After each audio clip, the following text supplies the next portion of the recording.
Now we have come to chapter 5 of Isaiah in our study this evening. There are seats up at the front here and over on the side here. Chapter 5 of Isaiah. And we're going to look together at the message of the whole of chapter 5, which is something of a unit by itself.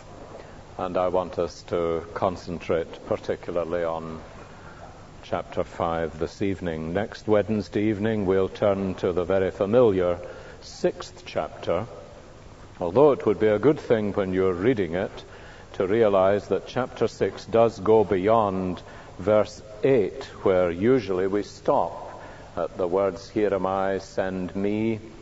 Isaiah 6 actually goes on to a rather less familiar second half, which is of great importance. But this evening, chapter 5, verse 1, which is divided into two parts. Chapter 5 is first of all a song in verses 1 to 7, and then a series of warnings from verse 8 to the end. Verse 1, "I will sing for the one I love a song about his vineyard. My loved one had a vineyard on a fertile hillside. He dug it up and cleared it of stones and planted it with the choicest vines. He built a watchtower in it and cut out a winepress as well. Then he looked for a crop of good grapes, but it yielded only bad fruit. Now you dwellers in Jerusalem and men of Judah, judge between me and my vineyard. What more could have been done for my vineyard that I have done for it? When I looked for good grapes, why did it yield only bad? Now I will tell you what I am going to do to my vineyard. I will take away its hedge, and it will be destroyed. I will break down its wall, and it will be trampled. I will make it a wasteland, neither pruned nor cultivated, and briars and thorns will grow there. I will command the clouds not to rain on it. The vineyard of the Lord Almighty is the house of Israel, and the men of Judah are the garden of his delight. And he looked for justice, but saw bloodshed, for righteousness, but heard cries of distress. Woe to you who add house to house, and join field to field, till no space is left, and you live alone in the land. The Lord Almighty has declared in my hearing, surely the great houses will become desolate, the fine mansions left without occupants. A 4-hectare vineyard will produce only a bath of wine, a homer of seed, only an ephah of grain. Woe to those who rise early in the morning to run after their drinks, who stay up late at night till they are inflamed with wine. They have harps and lyres at their banquets, tambourines and flutes and wine, but they have no regard for the deeds of the Lord, no respect for the work of his hands. Therefore my people will go into exile for lack of understanding. Their men of rank will die of hunger, and their masses will be parched with thirst. Therefore the grave enlarges its appetite and opens its mouth without limit. Into it will descend their nobles and masses with all their brawlers and revelers. So man will be brought low, and mankind humbled, the eyes of the arrogant humbled. But the Lord Almighty will be exalted by his justice, and the holy God will show himself holy by his righteousness. Then sheep will graze as in their own pasture. Lambs will feed among the ruins of the rich. Woe to those who draw sin along with cords of deceit, and wickedness as with cart ropes. To those who say, "Let God hurry," Let him hasten his work so that we may see it. Let it approach. Let the plan of the Holy One of Israel come so that we may know it. Woe to those who call evil good and good evil, who put darkness for light and light for darkness, who put bitter for sweet and sweet for bitter. Woe to those who are wise in their own eyes and clever in their own sight. Woe to those who are heroes at drinking wine and champions at mixing drinks, who acquit the guilty for a bribe, but deny justice to the innocent.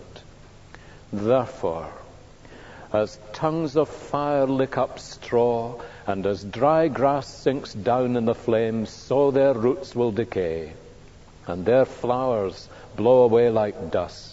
For they have rejected the law of the Lord Almighty, and spurned the word of the Holy One of Israel. Therefore the Lord's anger burns against his people. His hand is raised, and he strikes them down. The mountains shake, and the dead bodies are like refuse in the streets. Yet for all this, his anger is not turned away. His hand is still upraised. He lifts up a banner for the distant nations. He whistles for those at the ends of the earth. Here they come, swiftly and speedily. Not one of them grows tired or stumbles. Not one slumbers or sleeps. Not a belt is loosened at the waist. Not a sandal thong is broken. Their arrows are sharp. All their bows are strung.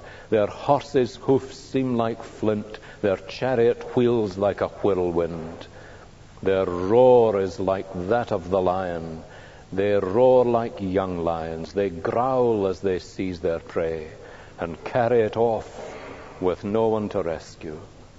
In that day they will roar over it like the roaring of the sea. As if one looks at the land, he will see darkness and distress. Even the light will be darkened by the clouds. Now, if we look back over the early chapters of Isaiah, which we've already studied in 2 other evenings, we obviously would recognize that chapters 1 to 5 are often described as introductory chapters or oracles of Isaiah. Chapter 1 provides us in many ways with an introduction, a general introduction to the book as a whole. Chapters 2 to 4 provide us more specifically with a contrasting picture of what Israel is called to be by God, and by contrast what she has turned out to be in terms of her history. Now, chapter 5 brings us back to reinforce the truth of the present condition of God's people, and it really is in these 2 parts that I pointed out to you. First, a song about Judah, and secondly, a warning to Judah.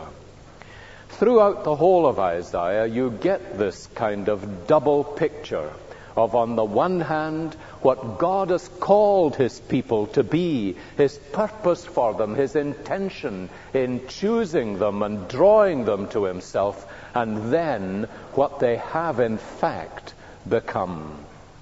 Now here in chapter 5, we are really dealing with this second emphasis, what God's people are in fact now, which in so many ways breaks God's heart. That's why the first part of chapter 5, I think, is in a poetic form. It's a kind of lament that God is singing, a lamentation about the condition of his people. It's in many senses a parable, and you will notice how the people of Israel are likened in the way parables do to a vineyard. Here is a very common, ordinary thing that the people of Judah would see all around them every day. And they knew a great deal about the cultivation of vineyards and what they were for and why you spent so much time and money and energy on them. And God comes to them now to sing a song about his vineyard. What is his vineyard? His vineyard is the people of Judah. And so he comes at the end of the song in verse 7 to say, the vineyard of the Lord Almighty is the house of Israel and the men of Judah. Now the warning, which begins in verse 8, is elaborated in 6 specific warnings of particular ways in which the people of God are offending him. And they each begin with the word woe. Verse 8, verse 11, 18, and 20, 21, and 22. You would notice it as we read.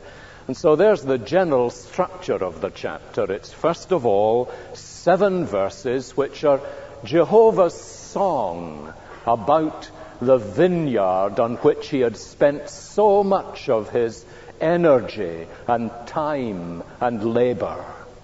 And then the pronouncing of warning words of judgment to his people in these woes beginning at verse 8. You will know probably that the word woe is the opposite in the Bible of the word blessed. You look at the Sermon on the Plain, which is recorded in Luke chapter 6, and there Jesus does not just have beatitudes where he says, blessed are the poor in spirit and so on. He said, blessed are those who are like this, woe to you who are like that. Blessed are the poor, woe to you who are rich. And it is the opposite, therefore, of this pronouncing people blessed. It is a word, in a sense, of warning of judgment and the displeasure of God. Well, now let's look more particularly at the song in verses 1 to 7, a song about Judah. Now, it's obvious that it's Isaiah in the first place who is the singer of this song. If you look at verse 1, I will sing for the one I love a song about his vineyard. And he is speaking about God, obviously. My loved one is Isaiah's way of speaking about God. An interesting thing that Isaiah, who appears to be capable of such blistering prophecy, speaks of God in this way that is almost a tender expression. My loved one, he says, had a vineyard on a fertile hillside. So it's Isaiah who is singing. He is singing about God and his people in the form of a parable regarding God as the owner of a vineyard, and the vineyard is the people of Judah. Now, the emphasis again of the parable, do you notice, is the contrast between the high expectations and hopes of the vineyard owner when he chose and planted out and tended this vineyard, and the heartache which he actually experienced and suffered over the tragic failure of this vineyard to live up to his expectations, to become what he had chosen and planted it to be. And that's the whole point of the song. We can see this in a little more detail if you look at the 4 parts of the parable that Isaiah brings to us as God's song that he has sung. And you will notice that the language changes at verse 3, and instead of Isaiah describing what God has done, God himself begins to speak. But there are 4 parts to the song or the parable. First of all, the story in verses 1 and 2.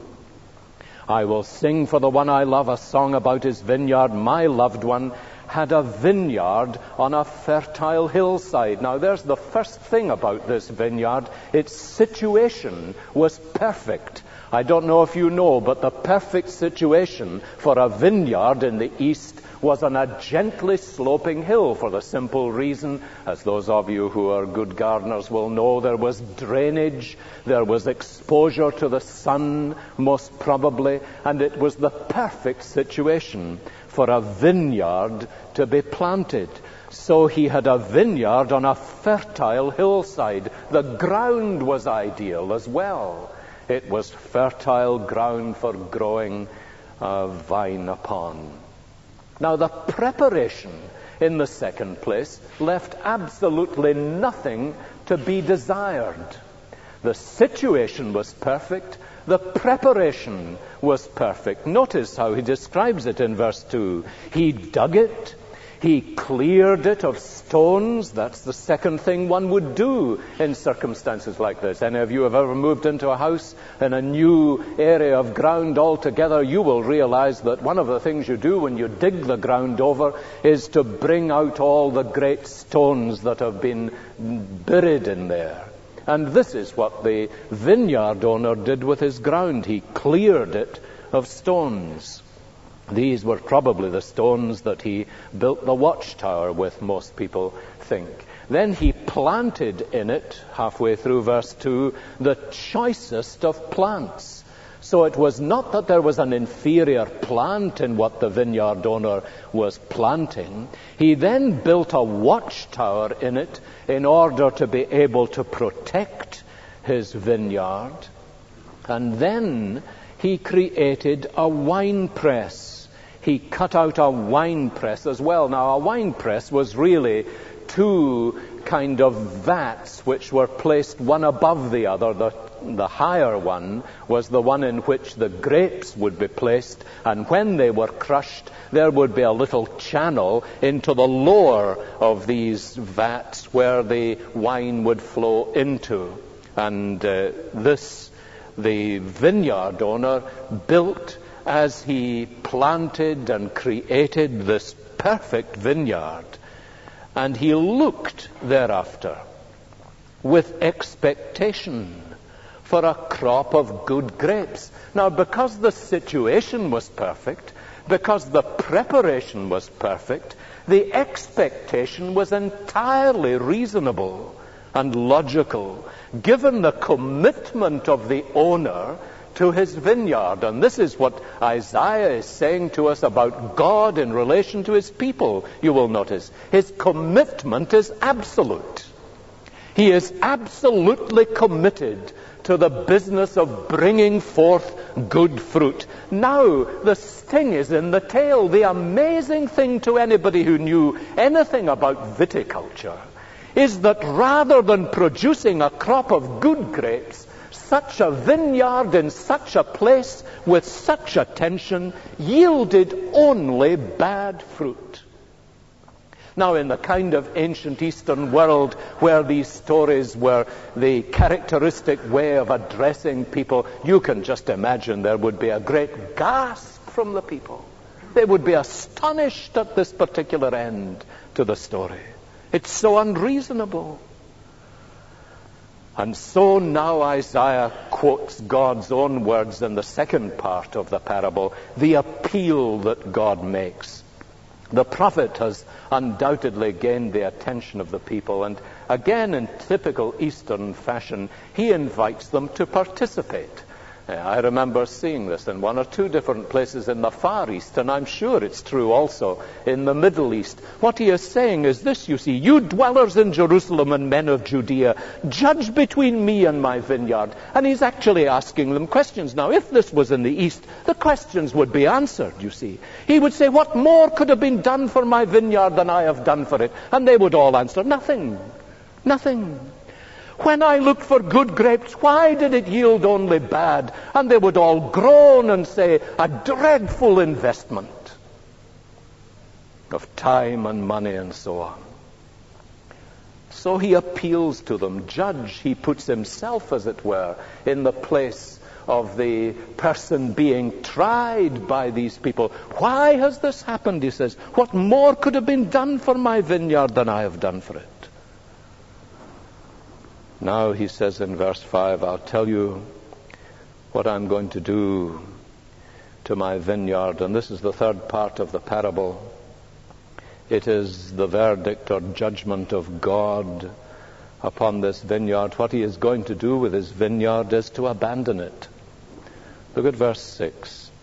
I will make it a wasteland, neither pruned nor cultivated, and briars and thorns will grow there. But not only is he going to abandon it, you know the picture of the abandoned garden or the abandoned piece of ground, or if you've ever been in a part of the world where there are vineyards, you can see abandoned vineyards which are overgrown with every kind of weed and thistle.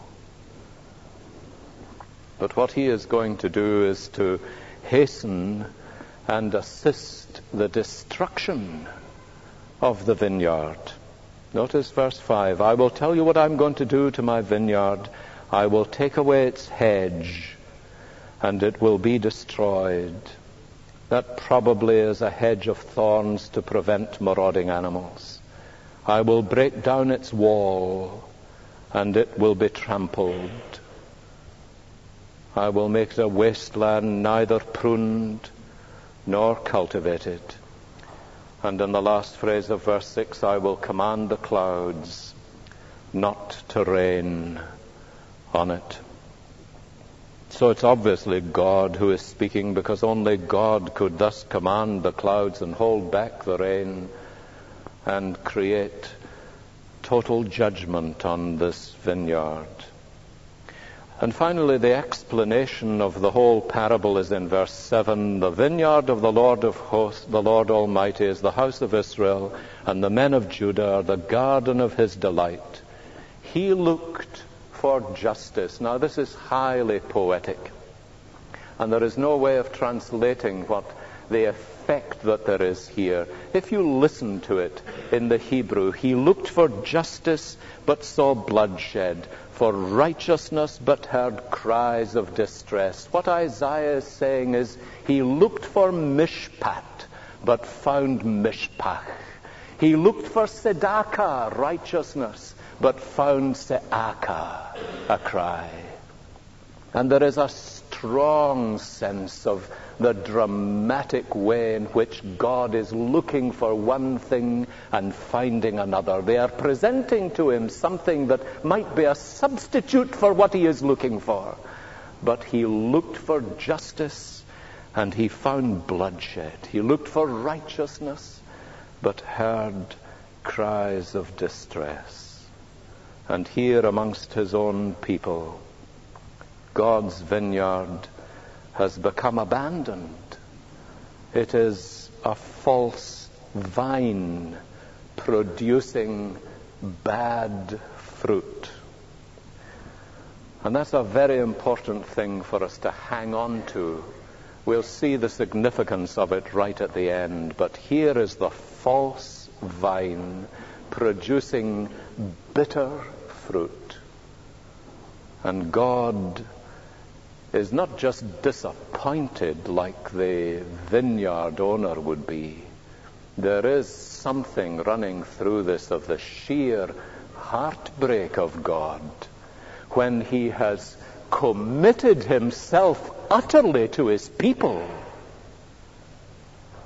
and when they have turned out to be such a desert.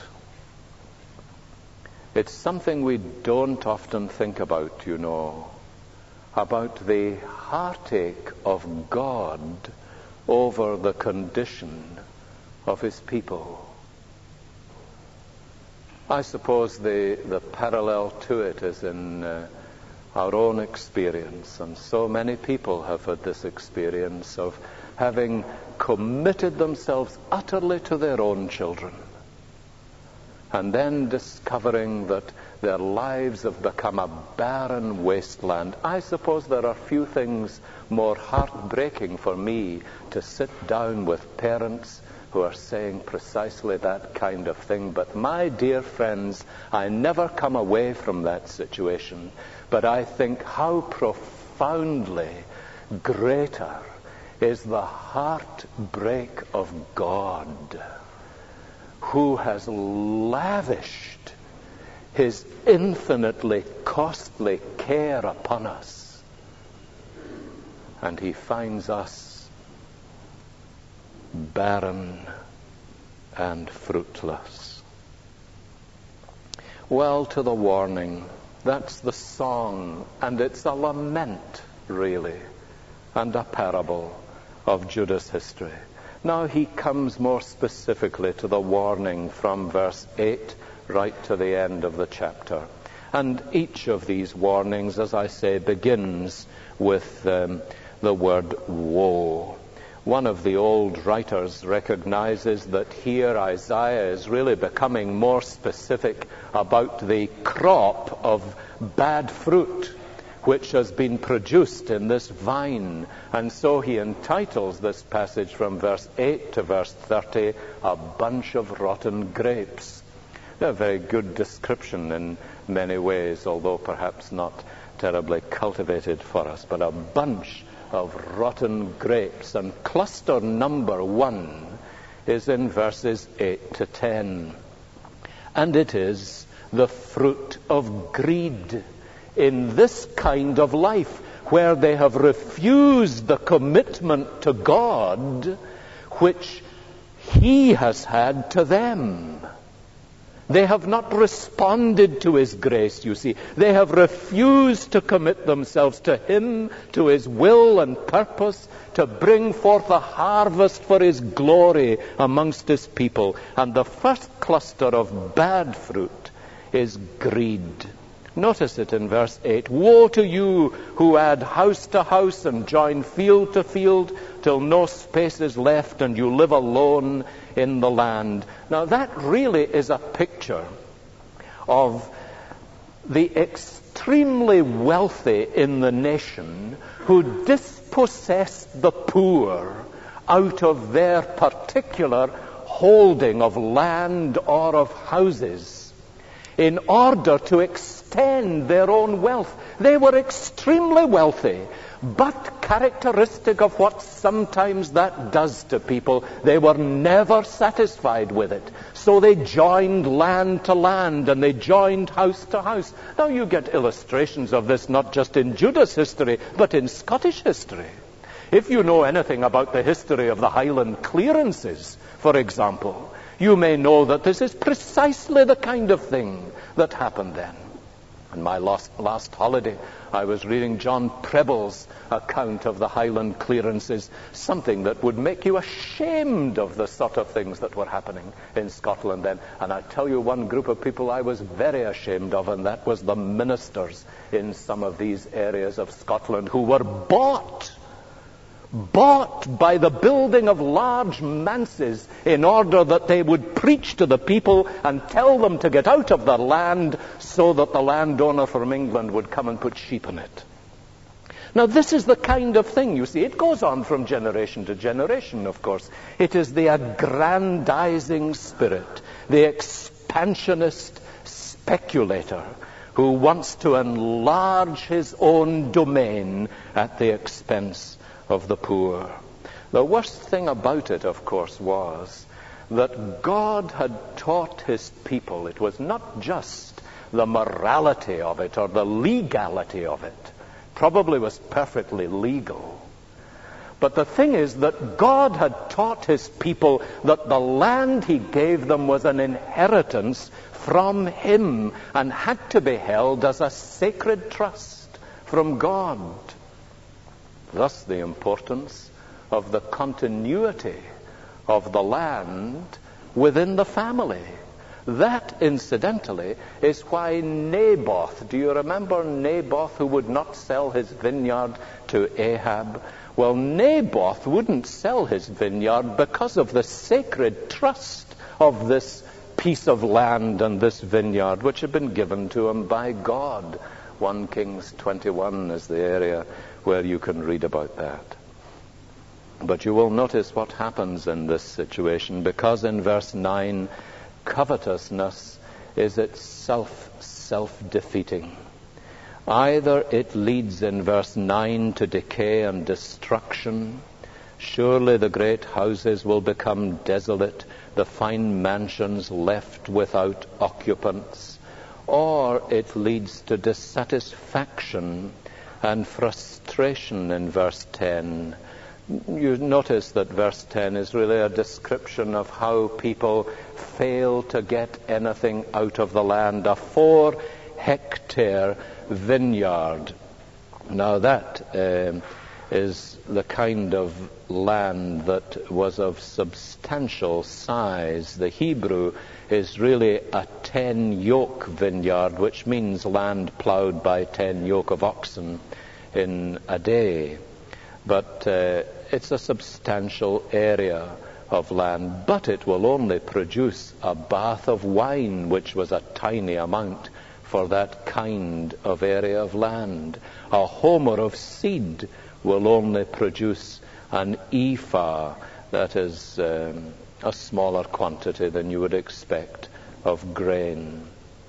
A very interesting thing. It's really an agricultural illustration of how if you overwork certain areas of land, you get less and less harvest from them. You know how if you force the land to produce more and more, you get less and less from it. And that's why the Sabbath principle of leaving the land fallow for a year is such an important one, and certain forms of agriculture are counterproductive for that reason. But beyond the agricultural illustration, you see, there is the deeper truth that the covetousness which grips men's hearts produces in the same way. It produces less and less satisfaction for more and more investment of time and energy and so on. Now that's the first area in which Israel as a people was suffering, and it's a very interesting and significant one, I think. It is basically the spirit of greed. And generally speaking, when God is deposed in a society as well as in a life, greed is one of the things that replaces him. The second cluster of bad fruit is debauchery. In verses 11 and 12, notice how he puts it. And woe to those who rise early in the morning to run after their drinks. You will know that early morning drinking is a particularly bad sign of addiction and dependence upon alcohol. And that's the whole point. Early morning, late at night, this is what they're doing. They stay up late at night till they are inflamed with wine.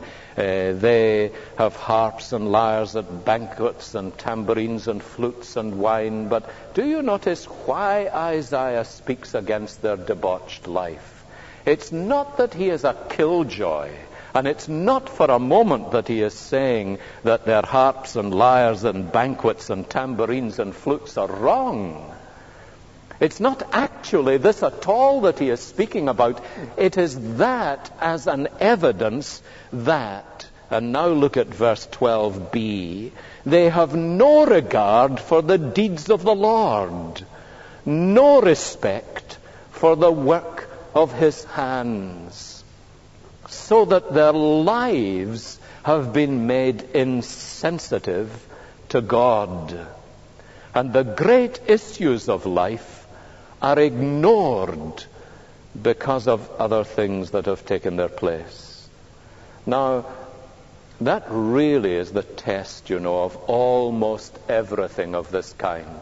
I think it's important for us to say that Isaiah is not merely preaching a kind of temperance sermon here. What he is saying is things are manifestly wrong in the lives of God's people. For this reason, they have no regard for the deeds of the Lord, no respect for the work of his hands. Their chief interest, in other words, is no longer in God. Now that's, again, a cluster of rotten fruit, when our chief interest is no longer in God, and our true joy is no longer in the work of his hands. Therefore God says he will lift them up out of their land and send them into exile. Now this is Isaiah's prophecy of one of the exiles that the people of Judah experienced in verse 13.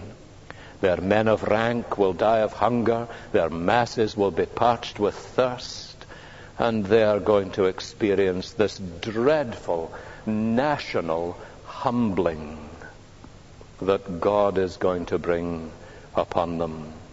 And the end of it will be what he describes in verses 15 and 16.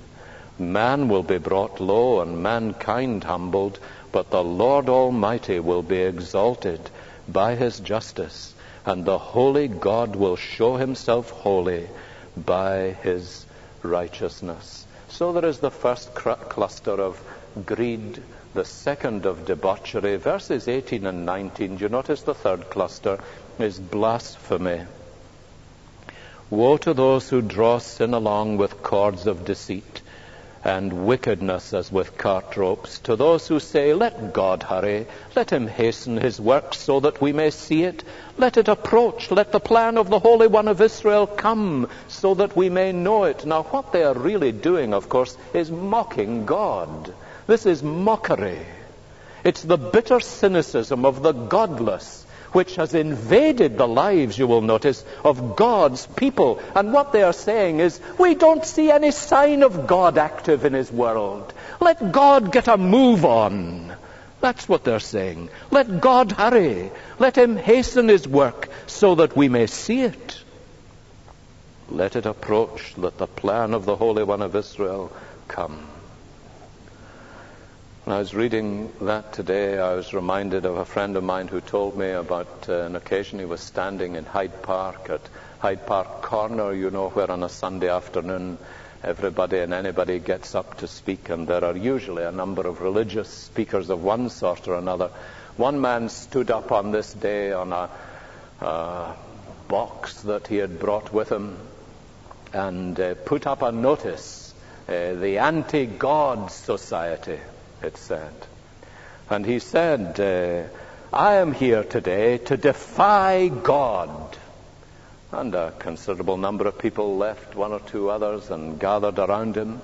He says, if there is a God in heaven, I blaspheme his name and call upon him now to come down and curse and destroy me.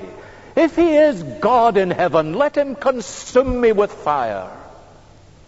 And he stood there cursing God. Then he waited for a while. He said, see, nothing's happened. There's your God for you, he said. Those of you who are believers. There's an ordinary little man standing down in front of him who spoke up, and my friend heard him, though probably not many other people heard him. And he said, unfortunately for you, the mills of God grind slowly,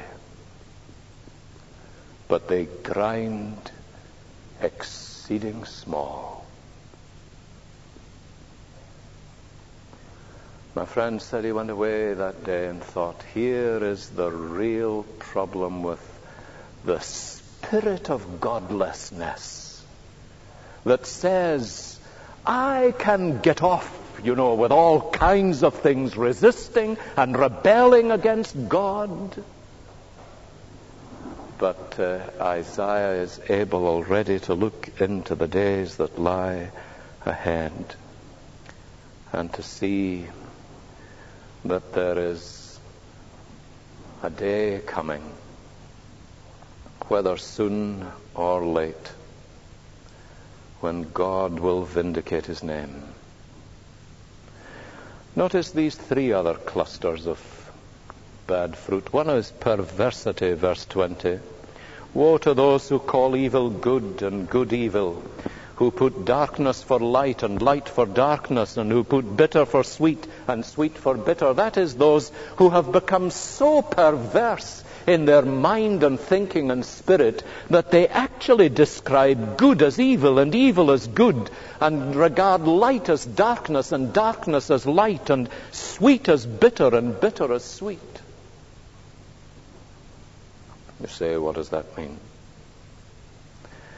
Well, I suppose the most modern illustration I can think of it is something that was in all the papers a number of years ago, long enough ago for some of us to have forgotten all about it, when D.H. Lawrence's novel, Lady Chatterley's Lover, was publicly tried in the court in London as they attempted to get it stopped, publication. Maybe not a very wise thing for them to have done, because it just assured the book's sales record numbers. But the most significant thing that happened in that court was not actually the verdict at all. One of the most significant things was the testimony of the Bishop of Woolwich at that time, who said, and I quote his words to you, "The adulterous relationship between Lady Chatterley and her gamekeeper is entirely comparable to the act of Holy Communion."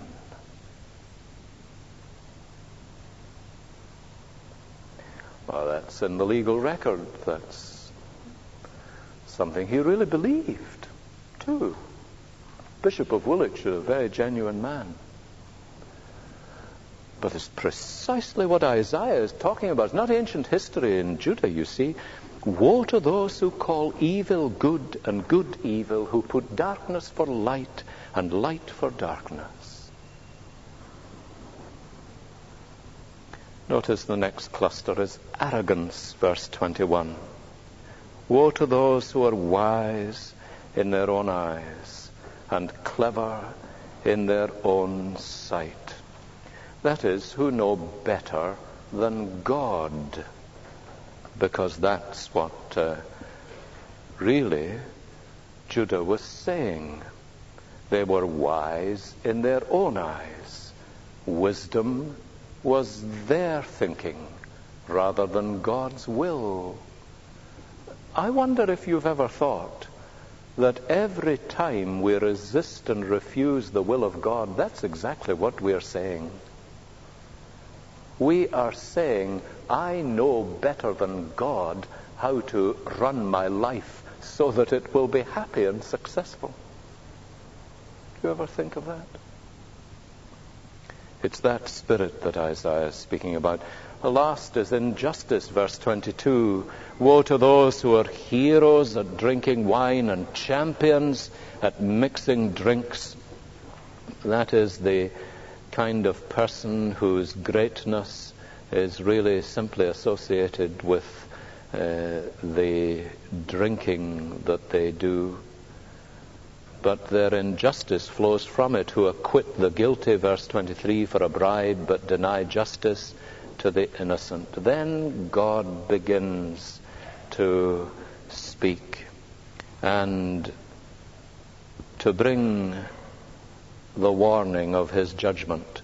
And from verse 24 right to the very end of the chapter, what he is really describing is how he plans to bring the nation of Assyria to come and discipline his people. He is going to call the enemy. Notice how he describes it almost in a humorous fashion in verse 26. He lifts up a banner for the distant nations. He whistles for those at the ends of the earth. Here they come, swiftly and speedily. How can you see this picturesque way that Isaiah describes it? As though God were whistling for the Assyrians. They thought it was the Assyrians' idea to come and demolish Judah and carry the cream of their men away to exile. But it was actually God who was going to do it. Now, it's a very interesting thing, isn't it, that the one person The people of Judah never feared, through all their politics and all their arrangements that they were making with foreign nations, the one source from which they never expected trouble to come was God. Isn't that amazing? They feared the Assyrians, they feared the Babylonians, they feared the Egyptians, but they didn't fear God. We live, my dear friends, in a very similar time. There is little difference between what motivates us in our national life and what motivated them.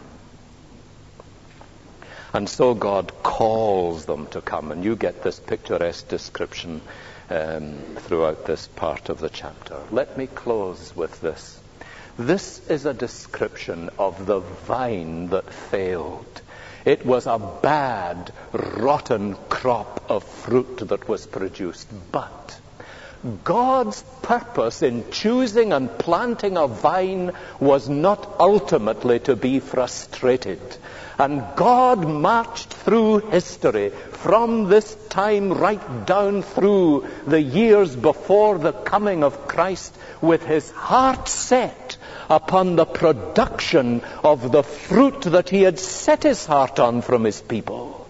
And whereas here is the vine that has failed, history waits until the day when there comes from the lips of one who arose out of the tribe of Judah and said, I am the genuine vine. My Father is the husbandman. Every branch in me that bears fruit, he prunes it that it may bring forth more fruit. He is absolutely committed to this business of producing the fruit that he has set his heart on from before the foundation of the world. And it is when we are joined to the Lord Jesus Christ that we discover that new fruit of the Spirit beginning to be produced in our lives. There is no other answer to this. There is no other answer to the decay and failure of the old vine but the Lord Jesus Christ and our being grafted into him by personal union.